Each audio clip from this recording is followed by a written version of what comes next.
Hello, this is Lynn speaking for Astrophony, International Astrology Network and perceptivity.co.uk, home of metaphysical astrology. And this is the Pisces Sun overview for the first 4 months of 2016. And there'll be another update for your sign in May of 2016. The Sun enters Pisces on the 19th of February 2016 and remains until the 20th of March.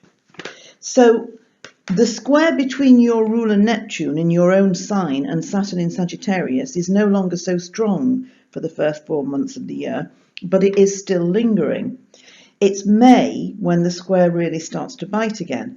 And although we will do another update in May, it remains to be said that there is a need to guard against the debilitating effect of this aspect in certain areas which pertain to commercial or career.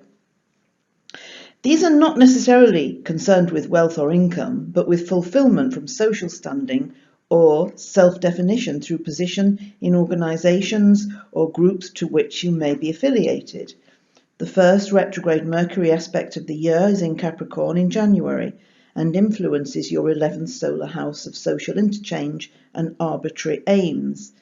Mercury has 4 retrograde motions this year, and so the story begins in January and begs the question of what you want to keep to yourself in some issue which is getting larger, or whether you want to share it.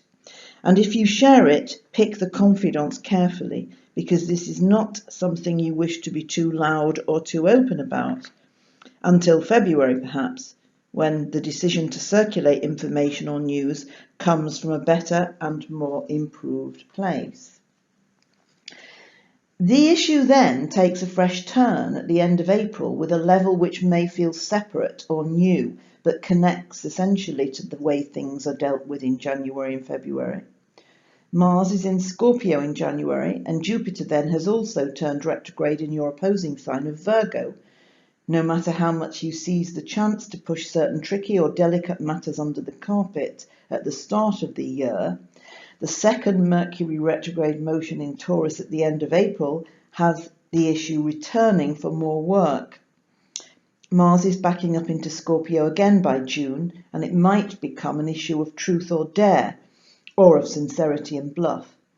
Be on the lookout for better ways to promote your aims or wishes to others as May arrives, when Jupiter goes direct in Virgo once more.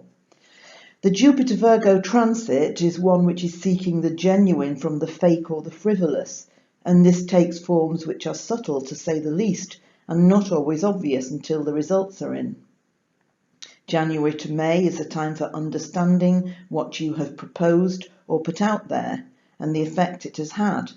It could be time to revise or reconsider based on the reactions of others, and then waiting for the appropriate responses between May and the end of August before going further with the same notions and plans.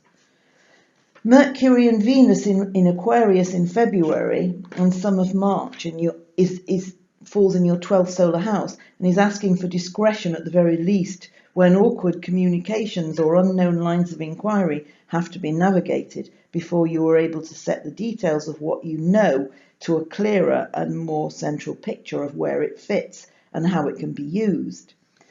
Friends may feel alienated by your new interests, or it could be that if they are part of those interests, they are seeing them in an entirely different way to yourself. January, February is a challenging time in the personal sense, but from it comes the more unusual or unique opportunities that make for an interesting canvas at the turn of spring into early summer. It's a year of straightening the record with those who mean the most, and perhaps learning more about yourself in relation to them via challenges overcome together or on their behalf. Join us next time for the update in May. Thank you.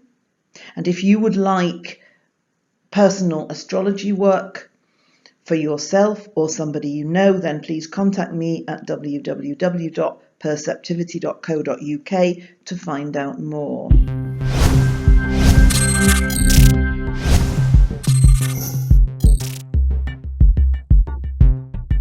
Bu akşam seminerimizi canlı olarak mobil uygulamamız üzerinden yapıyoruz.